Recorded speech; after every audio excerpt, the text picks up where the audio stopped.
Hey guys, welcome to a brand new video on my channel, Meg's Movies. If you are new to this channel, this is basically where I talk to you guys about my passion for movies.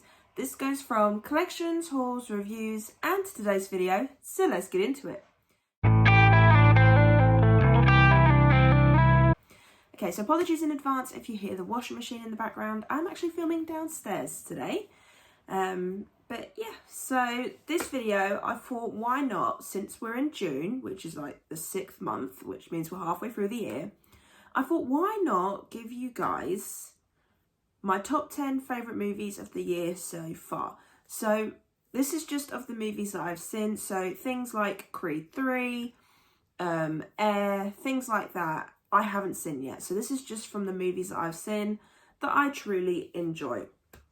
Now, the top 5 are the ones that are definitive at the moment, and then the other 5 are sort of like ones that I enjoy, but I get a feeling they could be knocked down. Who knows? So yeah, I'll go from my number 10 to number 1. I'll do it in that order. But yeah, so I'll move over and then I'll put the poster there. Okay, so at number 10, I have Teen Wolf the movie. Of course, this was going to be in my top 10. I loved the TV show and I really loved the film. I definitely look forward to giving this another rewatch at some point, and yeah, I think it was a very good film. I've heard rumours there might be a second film, which I am both hyped and concerned with, because I do feel like this is a perfect one-off movie, but at the same time, it was a really enjoyable movie to see the cast come back and all that. I do wish Isaac had come back because I do like the character of Isaac, so who knows, maybe he might be back for the second one if there is one. But no, this was a really good film and I'm glad I got to watch it. At number 9, we have Dungeons and Dragons: Honor Among Thieves. I really enjoyed this film, more than I thought I was going to. I thought it was just going to be an okay film just because from the trailer it looked like it's going to be a fun kind of decent film, but I ended up enjoying it a hell of a lot more than I did. I love the comedy, the action, the effects, all of it. It's such a good film. I will be buying it on physical media when it gets released because it is a fun little movie. It's one of those ones you can shut your brain off, you don't have to worry about it. The acting was brilliant and it's a fun movie. If you like Dungeons and Dragons, I definitely recommend this film. Or if you like fantasy films, this is definitely one I'd recommend. Okay, so number 8, we have Babylon. Now, this one really did shock me. This is the shocker one of the year so far because I watched the trailer for it and I was like, okay, could be fun, you know. It looks like it's going to be one of those weird films, but it's got Margot Robbie in it, it's got Brad Pitt. There's like a lot of good, well-known actors in this, so I was like, sure, give it a go. I ended up falling in love with it. I really enjoyed this film. I remember at a time before I'd watched my other films on this list that this was at the top because I had so much fun with it. Even though it was such a weird film, like from start to finish, it was still so enjoyable. And Margot Robbie did such an amazing job in this film. And I like the fact that it's also about the history of film. I think that's another reason why I enjoyed it, because it's set during the time when, at the time of the era, silent movies were popular and then they were going into the talkies, as they called it. So I think that's another reason why I like this film so much, is because it had the history of film. And I still remember the most the end credits, like what they did. And I think that's really fun and enjoyable. So if you haven't watched Babylon, I seriously recommend you do. I know it came out last year in America, but for us it didn't come out till this year, so hence why it's on the list. Okay, and at number 7, we have Renfield. Yes, the Nick Cage and Nicholas Hoult movie. So weird, but so funny. I had such a good time with this. Nick Cage as Dracula, hilarious. Nicholas Hoult did such a good job. The fight scenes in this were really great. I mean, my only nitpick will be is that some of the blood did come off as a bit too CGI. But you can get past it because it is just it's a fun little movie. All these movies are just fun watches. And yeah, I definitely want to add Renfield to my collection when that gets released on physical media, because I do love vampire films. So of course, the vampire film had to be in the top 10 movies so far this year, because it was honestly So good. Okay, and at number 6, now this one surprised me as well, and it is Evil Dead Rise. I hadn't seen any of the Evil Dead films going into this, and I'd seen the trailer for it, and I was like, looks creepy, you know, looks like it could be a good horror film. And then after watching it, oh my god, it got me hyped for the Evil Dead franchise. It made me want to watch the other films. It was gory, it was horrifying, it was creepy, it was everything for me. And I love when a horror movie can give me so many mixed emotions. And I still haven't seen that full scene with the cheese grater because I had to look away because I knew for a fact it weren't going to be good in the sense of the goriness. But it's always good for me if a horror movie makes me go, or, oh no, I've got to look away. So honestly, I had to include this because it was really good. It made me fall in love with the Evil Dead franchise, and it's now going to become one that I watch every Halloween. So thank you, Evil Dead Rise, for being such a good film. Okay, so now into the top 5. So at number 5, we have John Wick Chapter 4. Now, John Wick, I only watched this film series this year because I had it in my collection for a couple of years, hadn't watched any of them, and then with John Wick Chapter 4, I thought, why not pre-watch them? And then, of course, I went to go see this one, and I really enjoyed it. The action scenes and fight scenes in these movies just get better and better and better. I really enjoyed this film. I still need to get my mum to watch it because she enjoyed the first 3 John Wick films. So we will be watching that at some point as well. But no, John Wick Chapter 4 was a good chapter. I think if they were to end it at 4, I think it'd be brilliant. But of course, we know if a movie franchise makes enough money and it's popular enough, they will keep going with it.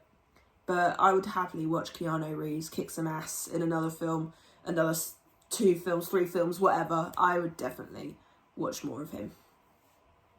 Okay, and at number 4 is Puss in Boots: The Last Wish. This one surprised me as well. So I watched the trailer for it and I thought this looks like it's going to be a fun movie. I love the Shrek franchise and I really enjoyed the first Puss in Boots film. So of course, I had to go see it in the cinema. The animation is beautiful and fun. The movie is action-packed and the character of the wolf, because I'm not going to say who he plays in this movie, but the wolf is such a badass character and I loved him. He was like my favourite character in this film. But it was nice to see the characters, like a couple of the characters come back from the first one. And also we got some new villains in this as well that did really well. And the transitions from certain scenes looked brilliant. And I am so glad I own this on physical. I actually have it in my collection. And I think it's one of my favourite Shrek films. In fact, maybe it might even be my absolute favourite. It's a toss-up between Shrek and Puss in Boots: The Last Wish, one of the two. But no, this was a very good animated film. And the only one I have on my list. So, who knows, maybe Elemental, when that comes out, maybe that might come into the list. But for right now, Puss in Boots: The Last Wish is my only animated film. Okay, and at number 3, Scream 6. Of course this was going to make my top 10. Scream's my favourite franchise, so there's no way I couldn't include it. I really enjoyed this film. This was such a good film, just from the fact it made you feel tense, it shocked you. There were certain scenes you didn't want to watch, but you wanted to watch at the same time, specifically the ladder scene. I liked the plot and I liked the fact that we also got Kirby back. And I'm not going to lie, I actually weren't too fussed that Sydney hadn't come back. Like, I do love her as a character, but I think it was nice to give her a bit of a break. It was nice to just sort of like know for a fact that she was happy somewhere and all that. But Gail got her first ever phone call with Ghostface and I loved it. That's one of my favourite scenes in the film. And yeah, just, this was such a good film. I've heard rumours that Jenna Ortega might not be in Scream 7, which I'm a bit gutted about because I feel like she's currently making the franchise her own. But of course, I believe she's filming Beetlejuice 2, so she might not be able to. But they probably will get her in it at some point. But yeah, I'm looking forward to Scream 7. I look forward to seeing where they're going to go with it. And to see what could happen next. I still kind of want Stu to come back. I still think he's alive. I'm one of those people that's with the fan theory about that. But no, Scream 6 is my number 3, and that's because the next two are such emotional roller coasters that I couldn't, as much as I wanted to put Scream 6 at my number 1, these other two films had to be the top 2. And so at number 2 is Guardians of the Galaxy Volume 3. Oh my god, the emotional train wreck! I don't think I've cried so much at a Guardians film. I loved this film from start to finish. I don't think you can go wrong with a Guardians film. I'm gutted this is going to be the last one we have, but I look forward to seeing the characters in the MCU at some point. But I think they ended it on such a high note. Rocket obviously was the main character for this one, and it was such a brilliant thing to learn about his backstory. I like the fact that they tried to psych us out at one point near the end. I was like, what the hell? What the hell? You know, and yet again, the soundtrack is brilliant. Honestly, if you want a good movie soundtrack, check out all 3 Guardians of the Galaxy movies. Amazing soundtracks. But yeah, Guardians of the Galaxy Volume 3, an epic ending and just an emotional film. And if you haven't watched it, I seriously recommend you do, because I think this is going to be the best MCU film we get this year, in my opinion. And of course, at number 1 is The Whale. This is Brendan Fraser's comeback, as they said, the Renaissance. I remember thinking, I'll watch this film. It looks like it's going to be good. It looks like it could be emotional. I then went to go and see it at a member screening, because obviously I'm a member of my local cinema. And let's just say I was just an emotional wreck. I really enjoyed this film. Brendan Fraser did so well in this role.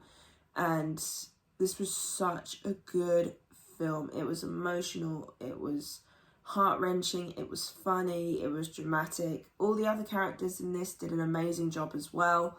And yeah, The Whale, I don't think anything will top it. But it was definitely my favourite film of the year so far. I mean, who knows, there may be something else that tops it, but for right now, The Whale is my favourite movie of 2023 so far. So yeah, so that's my top 10 movies of the year so far. Obviously, there's a few, like I said, that have come out that I haven't seen yet that could have made this list. So obviously I will eventually get around to watching them, because for once I actually want to give you a definitive list at the end of the year. So I am trying to catch up on those films, and I'm also rewatching the ones I have seen so I can give you a proper list. But yeah, so I really hope you enjoyed this video. If you did, then do give it a thumbs up. And if you are new to the channel, then go ahead, hit that subscribe button and also the notification bell down below to be notified when I post. And also leave me your comments and thoughts on my top 10 list. What is your top 10 list as well? What would be your top 10 favourite movies of the year so far? I'd love to hear your guys' opinions. So yeah, I really hope you enjoyed this video, and I'll see you guys next time.